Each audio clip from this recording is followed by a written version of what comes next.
और गुमतला गांव के सारे 36 बिरादरी के पिता तुल्य बुजुर्ग नौजवान साथी, माताएं, बहनें, भाई रमेश जी आज अपने गांव में पहुंचे, इस प्रोग्राम में पहुंचे, आपने मान सम्मान किया, मैं आपका धन्यवाद करता हूं। जिस घड़ी का बहुत देर से आप इंतजार कर रहे थे, बहुत दिनों से, बहुत वर्षों से, वो घड़ी आ गई है। बीजेपी की ये सरकार, जिस सरकार से आप इतने दुखी थे, ये सरकार जा रही है और हरियाणा में कांग्रेस पार्टी की सरकार आ रही है। 10 साल आपने देखा भारतीय जनता पार्टी को आपने दिए, पहले 5 साल में आपने देखा, और उससे भी बुरा आपने पिछले 5 साल में देखा, जब बीजेपी जेजेपी की एक सरकार किस रूप में सरकार आई।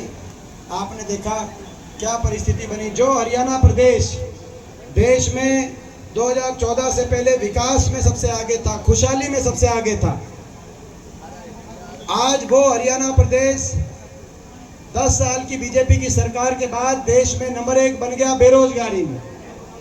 नौजवानों के भविष्य को बेरोजगारी की गर्त में धकेल दिया भाजपा की सरकार ने। कहीं डिप्रेशन, आज हरियाणा देश में नंबर 1 बन गया नशे में, पंजाब से ज्यादा नशा आ गया हरियाणा। नंबर 1 बन गया क्राइम में, अपराध दर में। और ये हमारे आंकड़े नहीं, भारत सरकार के आंकड़े। दिल्ली के 3 तरफ बसा हरियाणा, बेरोजगारी में और क्राइम और अपराध में देश में नंबर 1, नशे में देश में नंबर 1। इसके ऊपर जो भ्रष्टाचार, जो लूट की छूट हुई, और पिछले 5 साल में खास तौर पर, और इन 10 सालों में जो भ्रष्टाचार का आपने देखा, उसका अंदाजा आप इस बात से लगा सकते हैं। आपने देखा लोकसभा चुनाव से पहले बीजेपी ने अपने मुख्यमंत्री के चेहरे को बदला और अपने उप मुख्यमंत्री को भी बदल दिया। दुष्यंत चौटाला को हटाया। दुष्यंत चौटाला को जिस दिन हटाया, अगले दिन दुष्यंत चौटाला का बयान आया कि बीजेपी के घोटालों के राज बताएंगे। उसके अगले दिन खट्टर साहब का बयान आया, दुष्यंत चौटाला के घोटालों की जांच कराएंगे। बताओ, 5 साल, और उसके बाद फिर बयान नहीं आया किसी का। मगर आपको पता है माइनिंग में कौन, जमुनानगर माइनिंग में कौन लूट खा गया, आपको पता है, मेरे को बताने की जरूरत नहीं है। आपको पता है शराब घोटाले में कौन लूट खा गया, हरियाणा को लूट, मेरे को बताने की जरूरत नहीं। कोई शराब घोटाला, कोई माइनिंग घोटाला, तो भ्रष्टाचार ऊपर से, महंगाई ऊपर से, काम कुछ किया नहीं। विकास का हाल अगर देखना है, बीजेपी की 10 साल की विकास की अगर तस्वीर देखनी है, तो गुमथले वाली सड़क पे आ जाओ कि नहीं आ जाओ सड़क पे। ये हमने सुने थे, हमने सुना था रोड में गड्ढे, मगर यहाँ हरियाणा में हर हल्के में मैं जा रहा हूँ, हर हल्के में एक नई बात आ रही है, रोड में जोड़। ये स्थिति है। आप ये आ जाओ, सड़क देख लो, 10 साल की। तो विकास की पट्टी से हरियाणा उतर गया, काम किया नहीं। लेकिन काम ना करने से भी बुरा काम किया, काम बिगाड़ दिया, उलझा दिया। पोर्टलों में, आईडियो में, फैमिली आईडी में। फर्ज बनता है सरकार का गरीब आदमी को उसकी सुविधा उसके घर पे पहुंच के दे, लेकिन यहाँ पे पोर्टल आईडी, फैमिली आईडी, पहचान पत्रों में ऐसा उलझा दिया कि कागज ठीक कराए जाओ, अफसरों के चक्कर काटे जाओ, पोर्टल आईडियो में उलझा दिया। किसान को, गरीब को, नौजवान को उलझा दिया सीटी में, कच्ची भर्ती में। पक्की भर्ती खा गई बीजेपी, फौज की पक्की भर्ती भी अग्निवीर आ गई। हरियाणा के अंदर पक्की नौकरियों को हटा के कौशल निगम सरकार खुद ठेकेदार बन गई। 1.5 लाख बिना रिजर्वेशन के, बिना आरक्षण के, बिना पेंशन के 1.5 लाख कौशल निगम से लगा दिए कच्चे। कितना बड़ा शोषण हरियाणा के युवाओं का। और सीटी वालों को, और ये जो 25,000 की भर्ती निकाली, इनके साथ कितना बुरा हाल किया। इनको कहा लोकसभा से पहले निकालेंगे लिस्ट, फिर लोकसभा इलेक्शन आ गया, बोला लोकसभा के बाद निकालेंगे लिस्ट, फिर निकाली नहीं तो विधानसभा इलेक्शन आ गया, बोला विधानसभा से पहले निकाल देंगे, फिर विधानसभा इलेक्शन डिक्लेयर हो गया, बोला विधानसभा के बाद निकालेंगे। पिछले 2 साल से इन बच्चों को कि भाई लिस्ट अब निकालेंगे, तारीख पे तारीख। वो सनी देओल की एक पिक्चर नहीं आई थी भाई, तारीख पे तारीख बच्चों के। और भाई कांग्रेस की सरकार मिलेगी और हम अपने नौजवानों को पक्की 2 लाख पक्की नौकरी निकाल के ज्वाइनिंग पे ज्वाइनिंग ये दीपेंद्र सिंह का तो नौजवानों को उलझा दिया कच्ची भर्तियों में, जनता को उलझा दिया पोर्टलों में, और हर वर्ग का अपमान, हर वर्ग को सड़क पे लाने वाली सरकार। किसान सड़क पे आया, 750 किसान की जान की कुर्बानी लेने वाली ये सरकार, उसकी सुध तक नहीं ली, लेकिन सुध से भी ज्यादा दया का भाव आता है एक दूसरे नागरिक के प्रति। देश में हम एक देश के नागरिक हैं। बीजेपी वाले कह सकते थे कि हम इन किसानों की, आड़तियों की और मजदूरों की जो मांग है कि मंडियों को खत्म ना किया जाए, हम ये मांग तो नहीं मानते, मंडी तो हम खत्म करेंगे, लेकिन कम से कम जो जिस किसान का घर उजड़ गया, गरीब का घर उजड़ गया, उसके प्रति सहानुभूति के 2 शब्द कहे जा सकते थे। लेकिन दिल में दया का भाव भी नहीं आया ऐसी बीजेपी की सरकार। सहानुभूति का एक भाव भी दिल में नहीं आया। 750 किसानों के, मजदूरों के घर उजड़ गए। आज तक कर्मचारियों पे लाठीचार्ज, ओल्ड पेंशन स्कीम के लिए कर्मचारी गए लाठीचार्ज, सरपंचों पे लाठीचार्ज, जब सरपंच गए उन पे लाठीचार्ज, आशा वर्कर, आंगनवाड़ियों पे लाठीचार्ज, नौजवानों पे लाठीचार्ज। जब पेपर लीक के घोटाले ज्यादा है और एचपीएससी के दफ्तर में 1.5 करोड़ रुपए पकड़े गए, तो नौजवान जब गए तो उन पे लाठीचार्ज। कोई ऐसा वर्ग नहीं, हमारी बेटियों को दिल्ली की सड़कों पे घसीटवाने वाली ये सरकार साबित हुई। दिल्ली की सड़कों पे बेटियों को केवल न्याय मांग रही थी बेटियां, जिनके साथ गलत हुआ था, 6 ओलंपिक विजेता बेटियां, उनको भी न्याय नहीं दिया इस सरकार ने। तो हर वर्ग के साथ अन्याय करने वाली ये सरकार साबित हुई। और अन्याय कौन करता है? जिनमें अहंकार होता है। अहंकार बहुत हो गया बीजेपी, और इतना अहंकार कि लोकसभा चुनाव से पहले तो कह दिया कि 400 पार, क्योंकि हम बाबा साहब भीमराव अंबेडकर जी के संविधान को तोड़ेंगे। बीजेपी ने नारा दे दिया। वो तो लोगों ने इनके घमंड को तोड़ दिया, वो तो लोगों ने संविधान को बचा लिया, इनके घमंड को तोड़ दिया ना। तो इन्होंने तो नारा दे दिया था कि भाई बाबा साहब के संविधान को तोड़े, इतना घमंड। तो ये लड़ाई हरियाणा के दिल्ली में लग के डोंकी के रास्ते विदेश में जाकर मजदूरी करने गए, क्योंकि हरियाणा में उसको अपना भविष्य नहीं दिख रहा। ये हो रहा है कि नहीं हो रहा? मैं आपसे पूछना है। ऐसी स्थिति बना दी हरियाणा में। तो हरियाणा दोबारा से विकास की धुरी बने, खुशहाली की धुरी बने, हरियाणा के नौजवान को हरियाणा में उज्जवल भविष्य बने मिले, ये इस बात की लड़ाई है। हरियाणा के भविष्य को बचाने की, हरियाणा के नौजवान के भविष्य को बचाने की लड़ाई। ये लड़ाई बाबा साहब भीमराव अंबेडकर जी के संविधान को हरियाणा में बचाए रखने की लड़ाई है। ये लड़ाई हरियाणा के किसान की, मजदूर के सम्मान को बनाए रखने की लड़ाई है। और आज पूरे प्रदेश में एक माहौल बना है।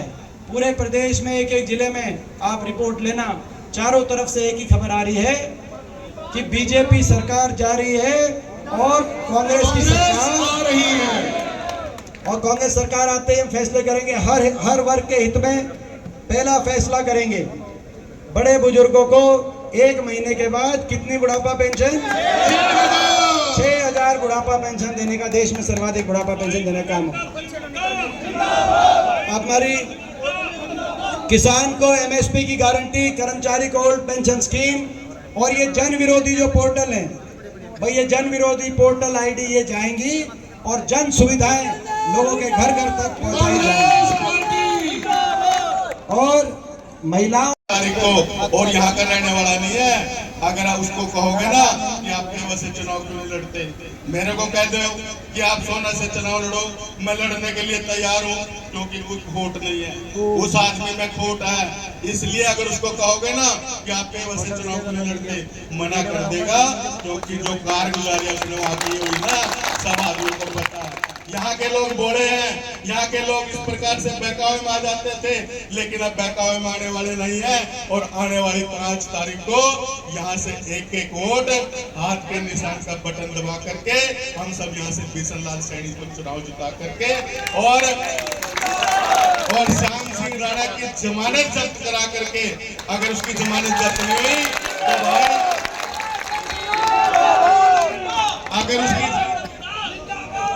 अगर उसकी जमानत जब्त नहीं हुई ना, तो मैं समझूंगा मेरा दौर वालों में दम नहीं है। अब की बार दम दिखा दो और उसकी जमानत जब्त करवा दो,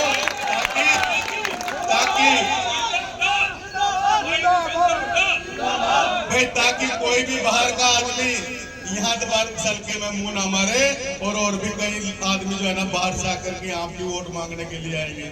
स्पष्ट जवाब दे देना कि रदौर हल्का के लोगों ने फैसला कर लिया, हम अपनी जो है ना लीडरशिप को डेवलप करेंगे, अपने आदमी को आगे बढ़ाने का काम करेंगे। बस मैं आप सबसे यही निवेदन करने के लिए यहाँ आया हूँ। भाई दीपेंद्र हुड्डा जी जो हमारे युवा दिलों की धड़कन है, हर नौजवान चाहता है कि आगे बढ़े, हम इनके साथ मिलकर के कंधे से कंधा मिला करके, और वह राजनीति में एक दो नहीं होते। अब बिशनलाल सैनी के साथ मैं भी खड़ा हूँ, एक 11 होते हैं।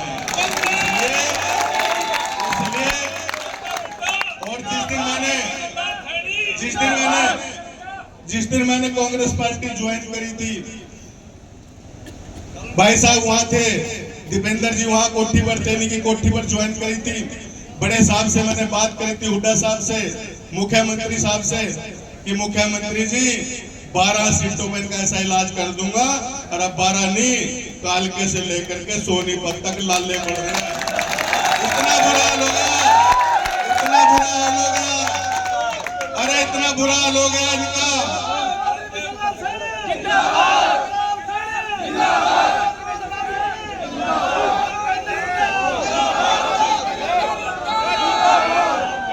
इतना बुरा हाल हो गया इनका। अभी पीछे थोड़े दिन पहले इन्होंने मेरे गांव में, मेरे घर में प्रोग्राम किया, मेरे भाई को यूज किया, और आज भारतीय जनता पार्टी की सरकार को इतने लालने पड़ रहे कि मेरे भाई को स्टेज पे करने की बात नहीं करने देव का भाई है। अरे भाई सारे लोग जानते हैं, सारे लोग जानते हैं कि कर्णदेव क्या है, उसका भाई क्या है, हर आदमी जानता है, हर आदमी जो है ना तुलना करना जानता है। और जो है ना जिस प्रकार का इन्होंने आज फोबिया मेरे से हो रहा है ना, कि इन्होंने जिस प्रकार से प्रताड़ित करने का काम किया, अपमानित करने का काम किया, इसका खामियाजा सरकार को भुगतना पड़ेगा। और जो संकल्प हमने लिया है, इनका सुपड़ा साफ करके ही जाना दम लेंगे। वो समय आ गया, 5 तारीख को इस सरकार का सुपड़ा साफ और 2/3 बहुमत से भूपेंद्र सिंह हुड्डा इस प्रदेश के मुख्यमंत्री बनेंगे। और ये जितने भी इतना बढ़िया मैनिफेस्टो, चाहे उसमें पेंशन बढ़ाने की बात हो, 6000 रुपए पेंशन करने की बात हो, चाहे गरीब लोगों को, और ये जो पोर्टल है ना, ये सिर्फ लोगों को उलझाने वाला है। गरीब आदमी फैमिली ऑडियो कागज लियो ना, हर रोज दफ्तरों के चक्कर काट रहे हैं, अगर वो कहीं 2000 रुपए किसी की जेब में डाल देता है तो फट उसकी जो है ना फैमिली आईडी भी ठीक हो जाती है। कितना भ्रष्टाचार का एक तरीका अपना रखा, किस प्रकार से शहरों के अंदर जो प्रॉपर्टी आईडी है उसको लेकर के लोग कितने परेशान हैं, आप सब लोग अच्छी प्रकार से जानते हैं। तो भाइयों, अब मौका आ गया, और लोकतंत्र में सबसे बड़ा मौका अगर किसी की अकड़ काटने का है तो वोट से जाना, वोट की चोट से निकालने का है। ये समय आपके पास आ गया।